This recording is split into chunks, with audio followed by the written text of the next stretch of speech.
Là, ça rec. Ça rec. Vous êtes content? Tout le monde dit ouais. Ouais.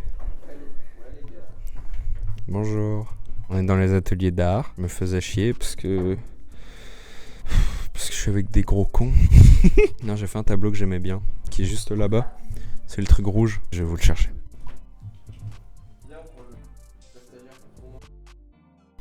C'est lui. J'espère que vous aimez bien. Moi, j'aime bien. Pour vous expliquer ce que c'est, envie de zef. Attendez, je le repose. Je sais pas où le poser. Pour vous exploser. Tout le monde explose. Pour vous expliquer ce que c'est de la terre que j'ai étalée sur une toile et elle a séché. Elle était pas censée sécher comme ça. Elle était censée être toute plate, toute lisse. Au final, ça a craquelé. Mais je trouve que c'est joli. Je l'ai pas en rouge. Et voilà, le résultat est magnifique. Et aujourd'hui, on va essayer de faire la même chose sur un plus petit tableau. Donc je vous emmène là-dedans. Je vous emmène dans la terre. Allez, tous dans la boue. Allez, tout le monde dans la boue. Tout le monde, petit cochon. Tout le monde est un petit cochon. Faites des bruits de petits cochons. Oui, oui.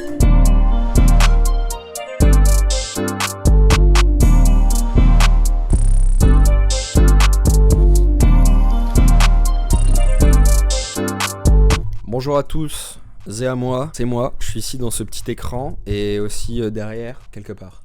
Je suis un peu partout, je suis sûrement dans tes pensées parce que tu penses à moi. SO Aglaé. Je vais vous expliquer sur quoi je suis parti. Alors, mon envie était d'inspirer des maps. J'ai dans mes notes une envie, c'est de faire un globe avec une fausse map. Donc inspiré comme par exemple les cartes dans Minecraft pour aller trouver les petits coffres. Toutes les maps de jeux vidéo qui sont monumentales, c'est ultra intéressant. Tout ce qui est topographie, tout ça, ça m'intéresse. Là, l'idée c'était de faire sur une petite parcelle comment ça s'appelle? Un diagramme? Pas du tout, pas un diagramme. Mais en tout cas, c'est quelque chose de petit. Où t'as une petite carte. Je sais que Dr Nozman en avait fait certains, inspirés de planètes. Ça va, je te dérange pas? Ouais, Taibad. Inspiré de planètes, il avait fait ça, ça rendait très bien. Donc, moi là, je suis parti sur une idée de une sorte de désert, un peu canyon, qui est collé à rien, tu vois, on voit pas ce qu'il y a autour, c'est, par exemple, on prend un chunk, 16 par 16, voilà, tac, c'est ça. Et l'idée à la fin, c'est de le peindre ensuite de la couleur quand il n'y a pas de texture. Par exemple, reprenons l'exemple de Minecraft, si vous n'avez pas de texture, vous allez avoir un damier noir et rose qui va apparaître comme...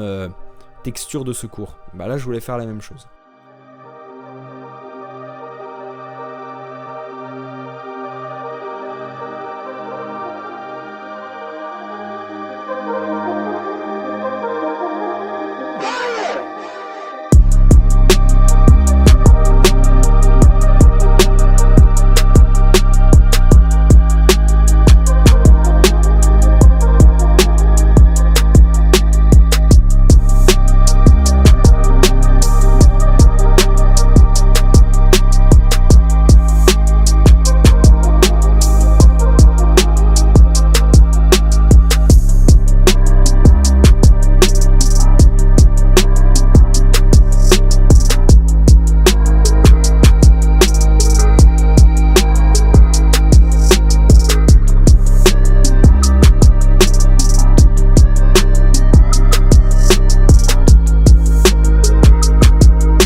Reprends vite fait, je voulais essayer, malheureusement vous allez voir que j'ai pas tant réussi de faire quelque chose de lisse. Le problème c'est que la terre elle va sécher et faire des craquelures comme ce qu'il y a sur le tableau rouge. À la base je voulais l'éviter, sauf que je me suis rendu compte pendant la création que je pouvais pas l'éviter si je faisais sur un cadre. En fait ça fait que ça va absorber l'humidité trop rapidement et l'empêcher de sécher comme il faut.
Voilà, donc là maintenant, on a la forme finale que j'ai décidé. On va la voir, notamment parce qu'il y avait une porte, que ça n'a pas fini par ressembler à ça.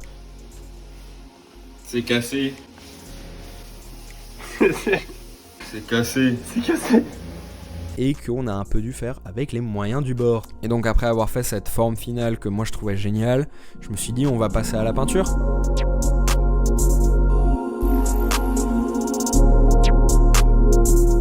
On passe à la peinture, acrylique, voilà, hop, le noir ça marche très bien, le noir c'est nickel.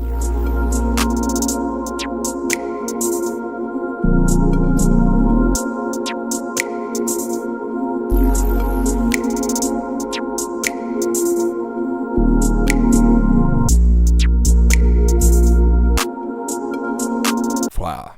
Le rose il est dégueulasse. D'ailleurs c'est ce que je me suis dit, extrait. C'est dégueulasse. Mais c'est pas grave, comment on rebondit là-dessus? Le but là de cette vidéo c'est vraiment comment tu rebondis, comment tu fais pour être un petit lapin. Là la peinture elle marchait pas du tout, les couleurs sont pas les bonnes, fait que le damier soit pas parfait, que des fois j'arrive pas à mettre à certains endroits, et faire un damier vu du dessus qui marche parfaitement, c'était trop compliqué pour faire quelque chose de précis. Donc j'allais acheter des bombes, j'ai utilisé avec du fuchsia et du noir, là où j'avais fait le premier.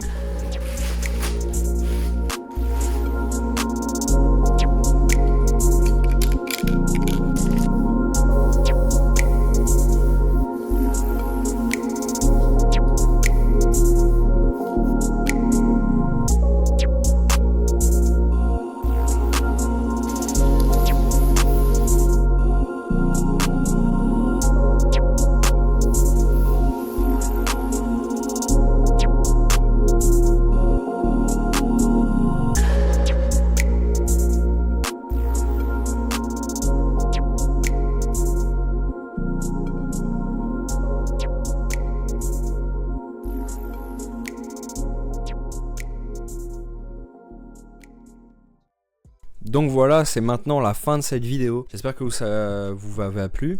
J'espère que ça vous a plu. Je vais un peu conclure et de vous expliquer ce que j'en ai trouvé, pourquoi c'était important d'aller jusqu'au bout de ça. Alors premièrement, ce que j'ai aimé déjà c'est sortir de ma zone de confort. Effectivement je l'avais déjà fait, mais souvent la manière que j'ai de travailler c'est le mégalo, c'est que ça marche quoi. Souvent j'ai un truc en tête, ça marche et voilà. Là j'avais envie de pousser, mince, il y a des trous, comment je peux faire? J'essaye de les combler, mince ça fait encore des trous, pas grave, on va jouer avec ces trous. Mince, ça fait des craquelures, ça casse facilement. C'est cassé. Est-ce que c'est toujours dans le lore de ce que j'ai créé? Si oui, tout ça, comment ça peut se justifier après quand on parle de notre création? Comment rebondir sur les échecs? En soi, ça me dérange pas parce que c'est pas si grave que ça soit craquelé. Mais c'est vrai que l'idée qu'il n'y ait pas de texture, que ça soit un peu lisse, mais qu'on commence à deviner les formes, c'est quelque chose qui m'intéressait et je me suis notamment mis en tête une carte d'un jeu vidéo que j'aime beaucoup qui s'appelle MX Superfly. Et en fait, dedans, il y a une carte qui se passe dans un désert canyon qui me reste en tête. C'est mon jeu vidéo d'enfance, ça a fait ma culture musicale. L'envie de faire des arches comme les canyons, ça m'inspirait de ouf et j'avais trop peur que ça tienne pas. Au final, ça peut facilement tenir et si vous n'êtes pas sûr, petit tips, n'hésitez pas à mettre des supports de partout. Et une amie qui est juste devant moi dans mon atelier, Elise, qui est juste une reine dans la céramique, elle n'hésite pas à mettre des supports, ça aide forcément et ça crée quelque chose de tellement organique, c'est tellement logique, tu le vois que ça puisse supporter son poids et ça crée là dans ce que j'ai fait un truc de grand. Personnellement, je trouve que ce petit diorama, il est génial parce que s'imagine très vite tout petit dans cet univers. Secondement, là où ça avait peu merdé, c'était la peinture. Et le rose qui est carrément à l'ouest, c'était pas le bon. La terre, là, elle absorbait tous les pigments. Donc le rose qui était censé être presque fluo, ça devenait un pourpre. Donc c'est pour ça que je suis passé à la bombe. Et la bombe, elle permet aussi d'avoir la fondue entre le noir jusqu'au rose qui continue ce côté pas de texture. Pour ce que j'ai terminé, je vous fais des gros bisous. Et n'hésitez pas à faire tout ce qu'il y a à faire quand vous voulez soutenir des petits créateurs. Abonnez-vous. Voilà. Bisous bisous. Je le place là comme ça pour le souvenir avant tout. Mais pendant que je faisais ma peinture, une escorte est venue pour nous demander de l'aide parce qu'elle s'est fait voler son téléphone et la police est venue après. Voilà. Je le place comme ça, c'est important, c'est important.